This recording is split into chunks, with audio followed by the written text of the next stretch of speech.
Hi guys, it is Kate back after a brief booktube hiatus, but I have been reading tons. I can't wait to tell you about everything that I read in the month of February. I ended up reading 16 books in February, and I just don't know how that happened. But one reason that I did read a little bit more is I got to the last week of February, and I'm starting a big classic in the month of March. I kind of was looking at everything I had on my currently reading, and I had 12 books. And then I realized I had forgotten one, so I had actually 13 books on my currently reading, and it was just stressing me out. And I thought, you know what? I have this week here. I'm doing like one low-key buddy read. Why don't I just see if I can bust through a bunch of it? So I ended up reading 9 books in the last week of February, but it was all books that I had started, none that I read from start to finish. Anyhow, I had so much fun. I called it my currently reading takedown, and I have a vlog coming up, and I am dividing now my February wrap up into 2 parts. The first is the first 3 weeks of February, what I read, and then the last part is going to be a summary of everything that I read in currently reading takedown. So it was so much fun having my own personal readathon, and I definitely plan on doing that several times throughout the year. I like doing readathons, but sometimes just the timing isn't right for when you're going to participate. So I had so much fun, and I vlogged, and I took Instagram pictures of most of the books that I read, and it was just really neat. So now, to go into the books that I read in the first 3 weeks of February, and the first is The Winter Garden Mystery by Carol Dunn. This is the second in the Daisy Dalrymple series, and this one was just as fun as the first. Daisy Dalrymple is a journalist for Town and Country magazine, and she travels around to different British estates. So this is a good, tried and true, cozy series, and there is also a police inspector, Alec, who you can tell Daisy is intrigued by. So there's maybe some growing romantic things happening between Daisy and Alec, but she travels to this place and there is a body found in the winter garden, and so it's up to Daisy and then of course teaming up with Alec to solve this mystery. So this was a great, cozy, really fun. I want to read the next in the series. It got 3 stars, which is what most of my cozies get.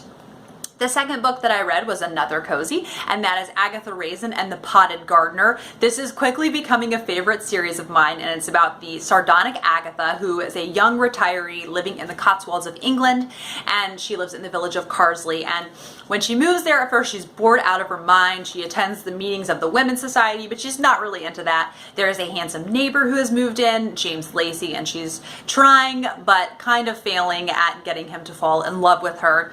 So there is a new neighbor in town who has made a fair amount of enemies, and she is found hung upside down with her head in a potted plant. So hence the title, The Potted Gardener.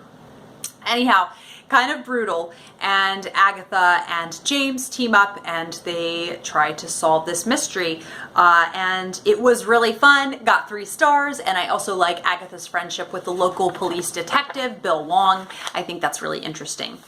The next that I read, and I have a quote for you from this one. The ones that I don't read quotes from, I either just read them so fast or I didn't enjoy them enough to really take down many quotes. So the next one I finally finished. I'm very happy to say I finally finished the Kristin Lavransdatter trilogy by Sigrid Undset. And these were amazing, just unbelievable. This won the Nobel Prize for Literature. These came out in the mid-1900s, but they're incredible, and they're just really atmospheric Norwegian story of Kristin Lavransdatter, and it's her life story. And so in this last volume, you know, you're coming to the end of things, and it was not much less depressing than The Wife. So yeah, this was The Cross, and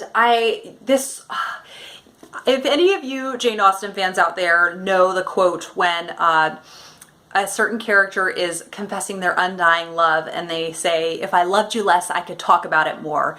So I feel that I kind of don't want to talk about these books because I can't give them justice, but I was kind of just in a stupor, a reading stupor for a day after finishing this. I just was like, I can't handle any other books. I need to not look at any other books. I need a break.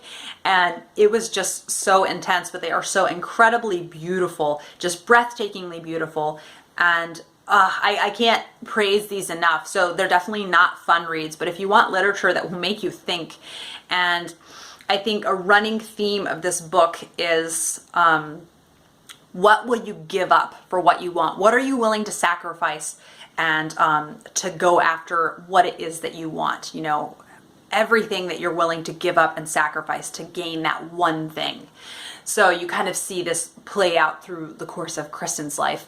And the notable quote I have from that: "All of a sudden, like a miracle, silvery light began seeping from the wind-blown masses of clouds. A dull gleam like molten lead spread over the whole expanse of the swollen river. The haze lifted, the clouds scattered, the sun broke through, and as the procession came back over the bridge, the rays glittered on the cross. On the wet white alb of the priest, the cross stripes of his stole shimmered a wondrous purple. The valley lay gilded and sparkling with moisture, as if at the bottom of a dark blue grotto. For the storm clouds had gathered around the mountain ridges, and, brought low by the rays of the sun, had turned the heights black. The haze fled between the peaks, and the great crest above Formo reached up from the darkness, dazzling white with new snow." So, if you want something incredibly beautiful but incredibly heartbreaking, I do highly recommend this trilogy, and they're now some of my favorites. Next on the list is a really fun mystery, A Beautiful Blue Death by Charles Finch. And these are Victorian series that I now have found a Victorian series that I really like. And I'm very excited because I hadn't found one yet. And this is about a gentleman by the name of Charles Lennox, who is a, you know, just leisurely kind of guy, but he is also a detective because he wants justice to be served. He's just very passionate about, you know, people being brought to justice. And so I just, you know, I read this at the very beginning of the month, and when I was thinking about the books that I read today, I just kept smiling when I was thinking about this. It was so fun. So this was like one part charming, one part humor, one part mystery, one part romance, and one part beautiful writing. I thought the writing was nice. It was middling writing, so it wasn't anything like Elizabeth George or Ruth Rendell, but it was still nice. It's definitely a rung above cozies. So the two quotes that I want to read to you are: "As he gazed into the whitened street, he thought drowsily that it had been a perfect nap, the sort a man runs into now and again by chance, when he has had a difficult day but comes back to his hearth to find a brief moment of peace and rest. The sort that leaves him renewed, still sleepy and at ease with the world." So just like quippy observations. And then this other one is: "It is a burden, Charles, to be stuck with the grumpiest butler in all of London, and to have him stare at one like a witless ogre, but Thomas says we must keep him for some reason. My father gave him to us." So lots of laugh out loud moments, and you can tell there's going to be an impending romance between Charles Lennox and one of the characters, which is really fun because I think the 10th in this series just came out. So of course I'm really excited to have a lot to get to.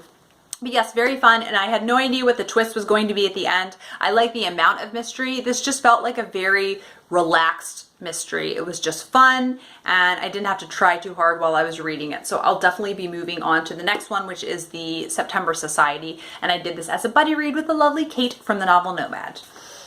And let's see, my handy dandy notebook. The next one that I read was another Agatha Raisin, and that is Agatha Raisin and the Walkers of Dembley. This is the 4th in the series, and then this one was really fun, and it might have been my favorite yet. And there is a certain really big English estate right near where there's a hiking group that want to walk, you know, through the lands, and this guy, the Lord, is being very stubborn about letting people go on, and so there starts to be kind of a hullabaloo about that. And then eventually one of the women who was objecting to that the most is found dead.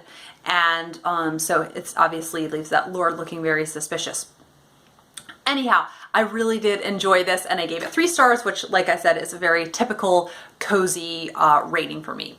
Then the next book that I read was The Grey Mask by Patricia Wentworth.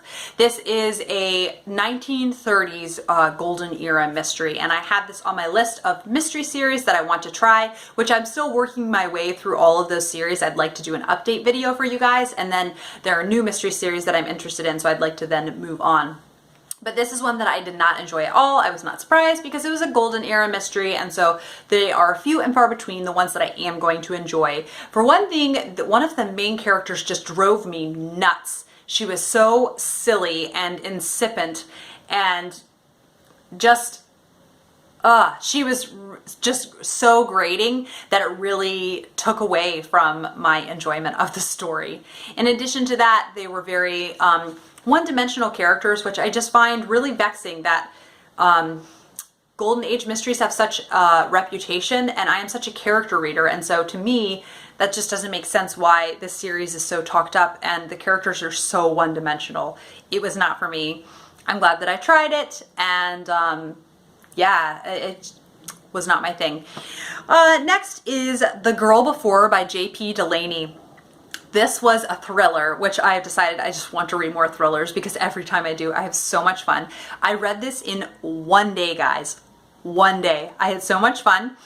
And it was about this house, this really special house, but it has all of these special conditions. Like you can't bring any furniture with you. You're not allowed to leave things laying around.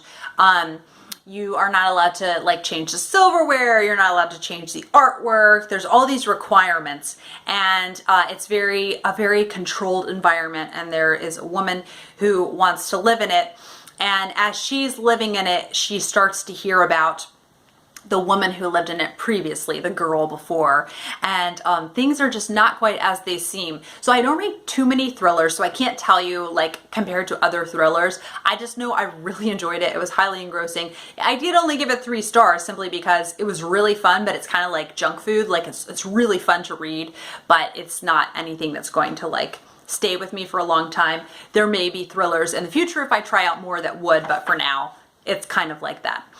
So anyhow, I hope that you guys enjoyed hearing about those first books that I read in the month of February, and I look forward to telling you all of the ones that I read in my currently reading takedown, and I will see you guys for that video soon.